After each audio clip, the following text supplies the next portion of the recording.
Hello everyone, good morning, good evening to all of you. Welcome once again to this live analysis.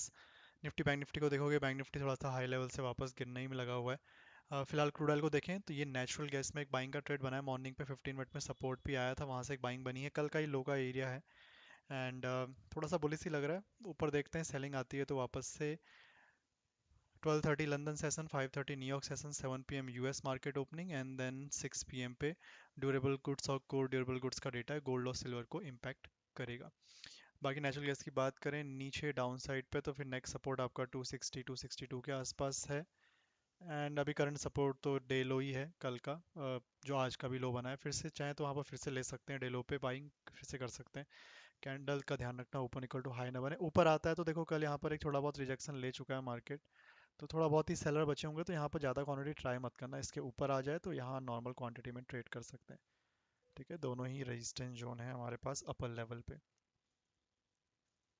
बाकी crude oil की बात करें, ये natural gas में by the way August month का chart है। कल एक्सपायरी हो चुकी है ऑप्शन की, तो अगस्त मंथ का ही ऑप्शन का चार्ट चल रहा होगा, तो उस वजह से मैंने फ्यूचर भी अगस्त का ही लगा दिया, इवन दो अभी जुलाई की एक्सपायरी हुई नहीं है।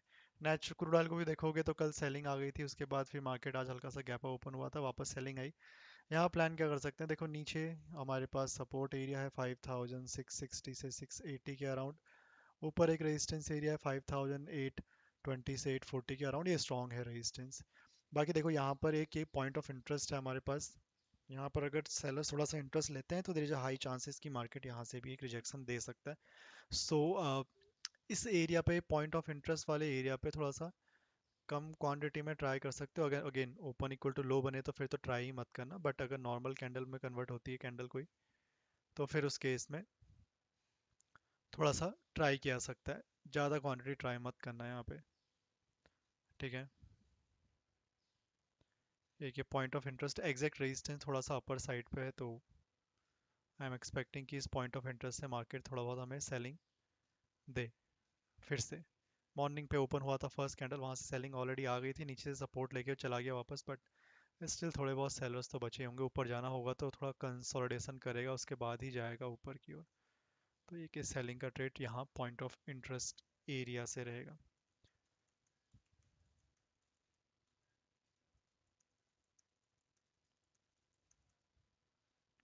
बाकी इससे कोई क्वेश्चन होगा कमेंट बॉक्स में पूछ लेना, लेट्स सी कुछ और मूव आता है तो।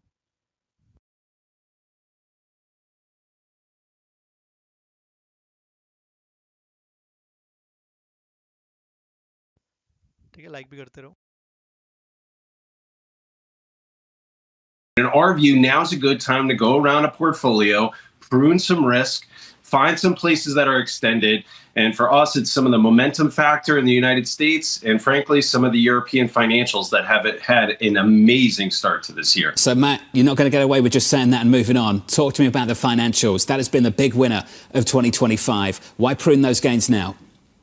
You know, we've seen a steeper yield curve here as it's been nirvana. You've had basically a central bank, at least in the European Central Bank, they've been cutting rates, and now we're hearing opening the fiscal floodgates is the term we're hearing. And really, this is globally around the world. You're seeing governments say, I'm not going to fight the tariffs one-on-one. What I'm going to do is I'm going to take on more debt, and I'm going to stimulate my own economy to basically fight the economic ramifications of this. And really, that is creating this huge rush into more cyclical parts of non-US equities. China equities are on fire this year. European financials are doing exceptionally well. It is a very counterintuitive market. You hear all these tariff headlines, and then you see Chinese equities doing exceptionally well. We're trying to mitigate politics in portfolios because it's not happening like you would think. But in our view, you've had a great run. It's a great time to take some profits. Which raises the question, what isn't expensive? What isn't overvalued if you're coming back to the United States? Well, we just hit, I believe, our 12th record high on the NASDAQ, our 10th record high of just this year for the S&P 500. What's to say that it's not overvalued in the United States? It is, Lisa. And really what we're going back to is boring old bonds. And we are getting about a 5% yield on high quality corporates and mortgage-backed securities. 5% to us is a great yield. And lo and behold, if yields even come down a bit, if the Fed does cut at the end of the year, we think that's actually more total return potential. If we even get what we got on the first half and the back half, we could get high single digits out of bonds. We think that's a lower volatility option. We're increasing certainty in portfolios by driving income versus looking for more capital appreciation through multiple expansion. We're not going to the 30-year treasury in case you're going to ask me that next. But intermediate part of the curve, relatively high quality, income producing assets look attractive to us here. Matt, you've been conservative over the past few months, and this has been a market that's been anything but conservative. You see the FOMO trade starting to come back.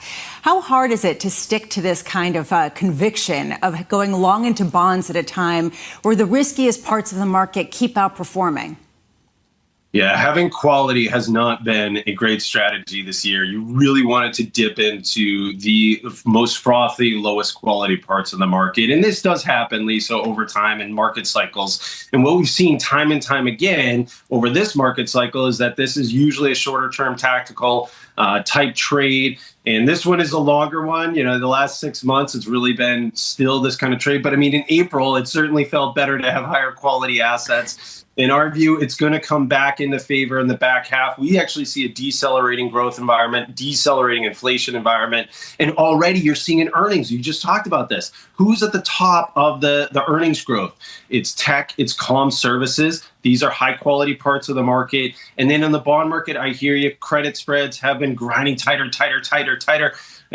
But how much more tight can they go? And even in investment grade corporates, we're keeping up with high yield.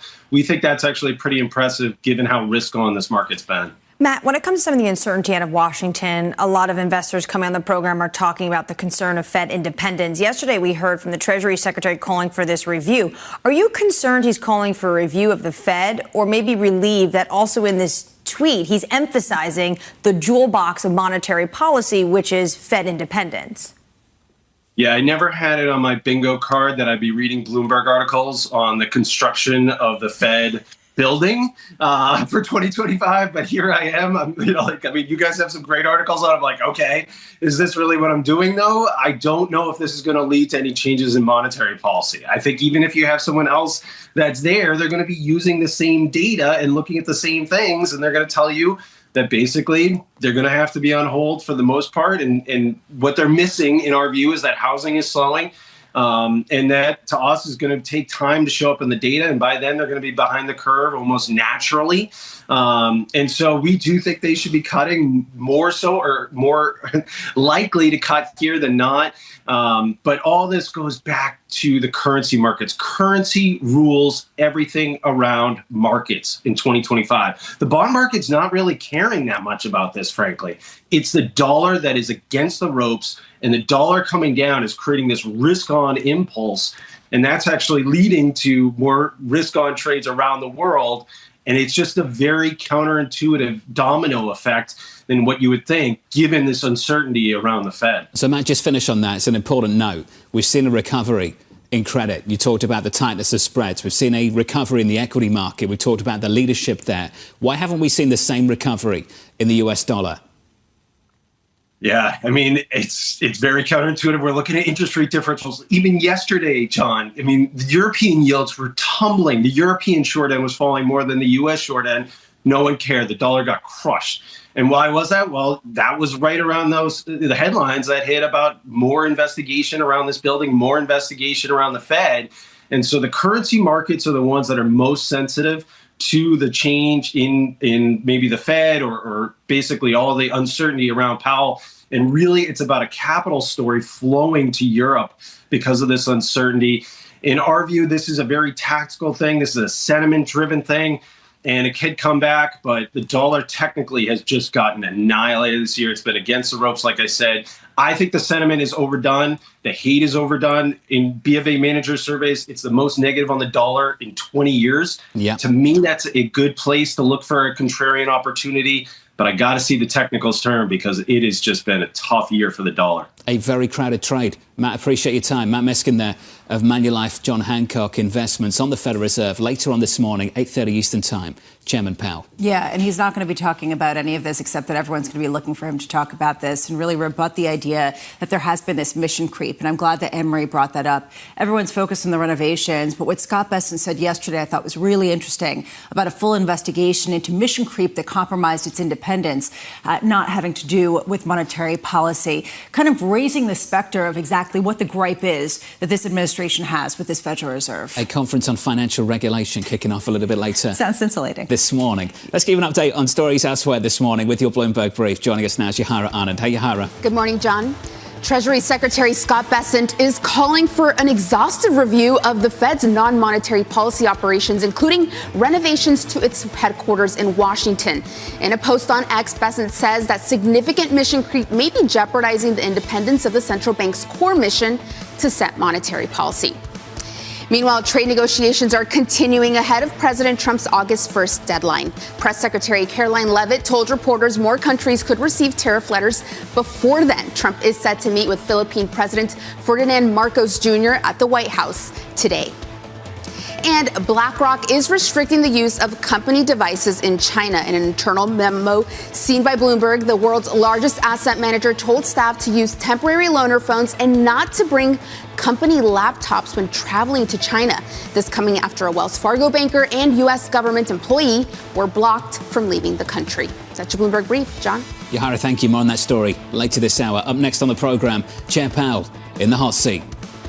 The Fed chair needs to lower interest rates. The president is right about that. And finally, people are catching up to the president on that. Up next, Terry Haynes of Pangea Policy. Live from New York City this morning. Good morning.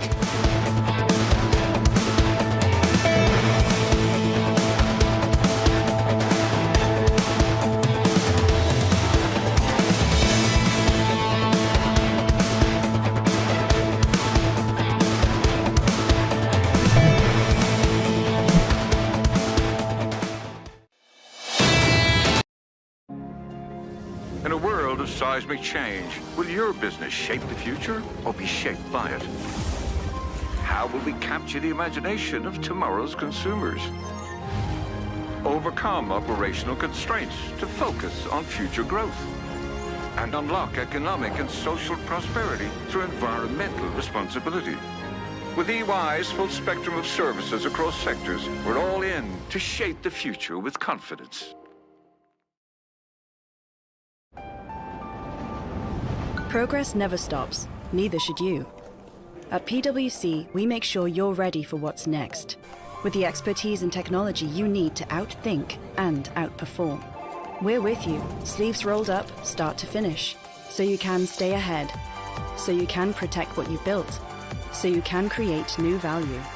We build for what's next, so you can get there now. PwC, so you can.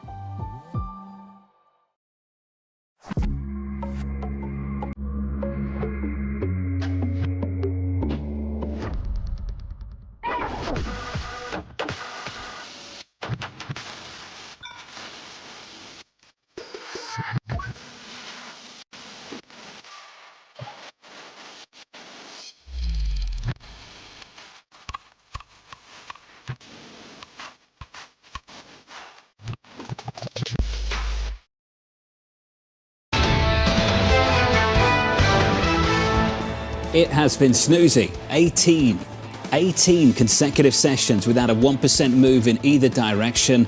Alex Semenova here at Bloomberg saying that's the longest such streak so far in 2025. Futures this morning, negative 1/10%. On the Nasdaq 100, we're down about 0.2. Yeah, but in that boring morass, we've had 10 record highs on the S&P 500 and 12 record highs on the Nasdaq. So the most exhausting and sleepy sort of grind new highs that we've ever seen, maybe. But here we are. It's a welcome snooze. I wasn't complaining. Yeah, I know. You keep threatening fate. This is an everyday concurrence. I'm not doing that at all. You're totally doing this. It's a nice summer Tuesday. People in the newsroom were cursing you yesterday. They were like, John had to say that. He's absolutely foiled us. And what happened? Absolutely nothing. Okay, good. Just a nice summer Monday, hopefully followed by a nice summer Tuesday. Under surveillance this morning, Chairman Powell in the hot seat. He has no plans to fire the Fed chair, but he has been very transparent in expressing his displeasure with Jerome Powell's management of the Fed and also his policies. If you look at our country, by every economic metric right now, it is booming. Look at inflation, like I said, continues to go down. He's basically defeated it in just 6 months. By all accounts, this is a good economy. The Fed chair needs to lower interest rates. The president is right about that. And finally, people are catching up to the president on that. Here's the latest this morning. The pressure on Fed Chair Jay Powell unrelenting. Secretary Bessent now calling for a review of the central bank, warning of, quote, mission creep and institutional growth. Bloomberg's Akela Garda joins us now for more from Washington, D.C. Akela, welcome back. What is the direction of travel here? Where are we going with this? Well, you just heard the White House press secretary say yesterday that the president has no plans to fire Jerome Powell.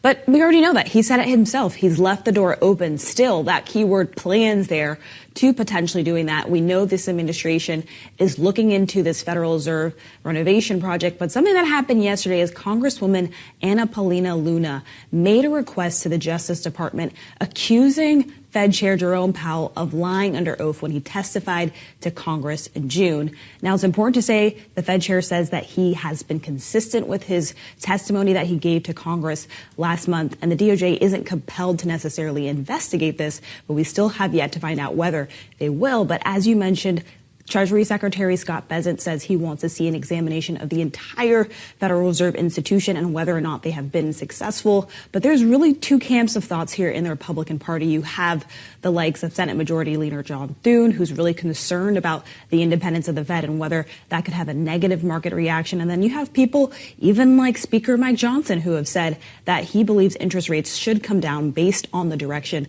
of the economy. But at the end of the day, this Fed chair's term is up in May 2026, and President Trump says he's only going to be looking at people who want to lower interest rates. On the list is also Bessent, also Kevin Hassett, the chief economist to the president. And so if he picks someone from this administration, they are more likely probably to side with his viewpoint here. Will the president wait until May 2026? We'll see. Akela Garda down in Washington, D.C. Akela, thank you. Let's extend the conversation with Terry Haynes of Pangea Policy. Terry, good morning and welcome. A couple of lines from the Treasury Secretary, Scott Bessent. Mission creep, institutional growth. Terry, what's he getting at? Good morning, John. I'll add one more, which is internal, as in internal review. What Bessent is calling for is the Fed to look at its own non-monetary policy regulatory operations and assess those, assess whether there's been mission creep, assess how best to focus. So this is really, indictment is too strong a word, but it's it's a suggestion to the Fed that what they need to be doing is taking a look at their non-monetary policy operations. Firstly, secondly, it's a not so subtle dig at Congress, I think, because what you have is a situation where Congress loads a lot of these non-monetary policy functions onto the Fed generally. And, you know, the Fed hasn't done this in a quarter century or more, so it's past time that they do it. And I think Bessent is making a nod in this direction politically, in part because he's trying to be helpful, firstly, but secondly, he's counseled Trump that in a week, particularly where you've got earnings, you've got tariffs coming up, and you've got gold going up, this is definitely not the right time to be shaking the markets with Powell. Akela mentioned Representative Anna Paulina Luna and her referral of Powell to the DOJ. Does she have anything in common with what the Treasury Secretary is asking for? It's what I found interesting about Luna's letter to the Justice Department. Firstly, I think it's a stunt and it doesn't go anywhere. But secondly, by looking at the Fed headquarters and the building operations, what she's bringing up, wittingly or unwittingly, is the idea that governors other than Powell are involved in this. And, Powell himself said once before he was chair, he was the administrative governor, meaning looking over the Fed's physical operations. That's done by other governors right now, and I think the three of them are Biden appointees that were confirmed by the Democratic Senate. And what Bessent's looking at is kind of beyond Powell. What are the governors up to? What's the governors generally up to? Why are they involved in mission creep? And strangely, that's the kind of thing Luna's bringing up in her own complaint too. So, Terry, are you saying that this criticism we see right now on Jay Powell could potentially expand to other individuals at the Federal Reserve? I think that's entirely possible. I mean, look at the criticism that Trump launched against then Vice Chair for Supervision Barr. That resulted in Barr being replaced in that post by Governor Bowman. So this is not new for the White House, firstly. Secondly, you had this dovetails a lot into the mission creep comment by Bessent, dovetails a lot into what some candidates, I think particularly former Governor Warsh, have been talking about when they say that we need regime change at the Fed. They're not talking, Kevin's not talking about, only changing out Powell in that regard. And we need a different approach to Fed policy generally. That goes beyond Powell. So I think we're looking at more of the composition of the governors here generally. And again, I think Barr's a precedent in that regard. What's the goal here? I mean, given the fact that we've heard from the president for quite a while that he doesn't want to fire Jay Powell, he does think he should lower interest rates, but he's probably going to. Right now, the Fed's on path to cut rates by 25 basis points twice for the remainder of this year. Mm-hmm. Why are we hearing about this from every hall of every congressional corner right now in every iteration? Oh, I think most, by the way, I think most people in Congress are hiding out from this. I don't think they want any part of this. But what Trump's up to here is, first of all, Powell's somebody to blame. Everything's going swimmingly, as you heard Carolyn Levitt say in your intro piece, and everything's going great. That there's only one fly in the punch bowl, and that's Powell, who's Mr. Too Late, Mr. Not Getting It, all the rest. Beyond that, I think what they want is they, being not just Trump, but people like Bessent, people like Governor Warsh, for example, are talking about a new and different sort of partnership where policy goals are more aligned. Even though the Fed is independent, policy goals are more aligned in kind of a Fed Treasury alliance than they are with the Fed as some kind of free-floating de facto fourth branch of government. I think that's the longer-term game here. There is a conspiracy theory that part of this and the Washington Commanders or Redskins and getting renamed, and last night the dump of Martin Luther King Jr. files is all a distraction technique. Do you just shrug that off as being irrelevant, or do you think that there's something to that? I think the presidents at the apogee of their power exercise as much as they can, however they can. Trump reminds me, in this one regard, reminds me nothing so much as Theodore Roosevelt a century plus ago, running around doing everything from strong-arming the Panamanians into building a canal to rewriting the rules of American football. So, that's very much in Trump's character, and he frankly sees the opportunity to do it. And if somebody tells him, is there a potential hook through which I can exercise some influence, he tends to take it right now. 2 years from now, maybe not so much. Terry Haynes of Pangea Policy. Terry, appreciate the update. Thank you, sir. On monetary policy and central bank independence, of course, of the utmost importance for a lot of people. I get all that.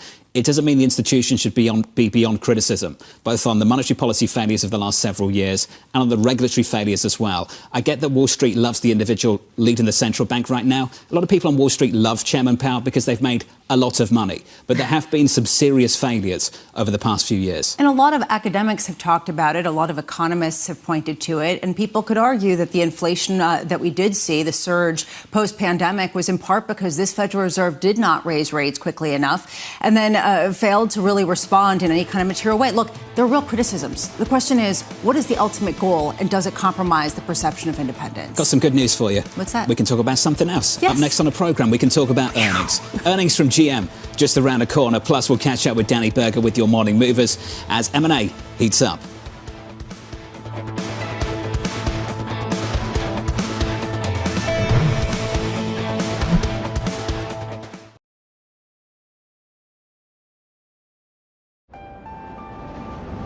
Progress never stops, neither should you. At PwC, we make sure you're ready for what's next, with the expertise and technology you need to outthink and outperform. We're with you, sleeves rolled up, start to finish, so you can stay ahead, so you can protect what you built, so you can create new value. We build for what's next, so you can get there now. PwC, so you can.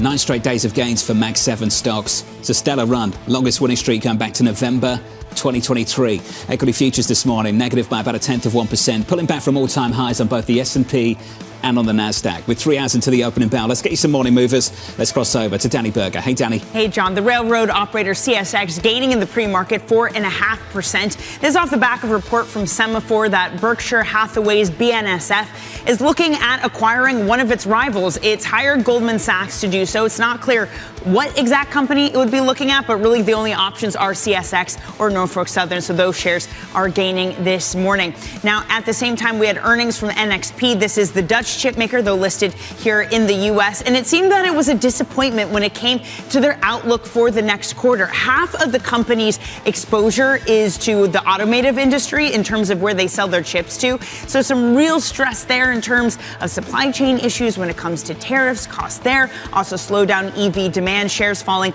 nearly 6% this morning. Finally, Open Door. It's a relatively small company, but I wanted to bring this one up because it would seem as if the meme stock trade was back. Someone tweeted on X, which made its way to Wall Street Bets, something positive about the company. Maybe it's not important what they actually said, but the important thing is that this thing yesterday surged 121% at one point.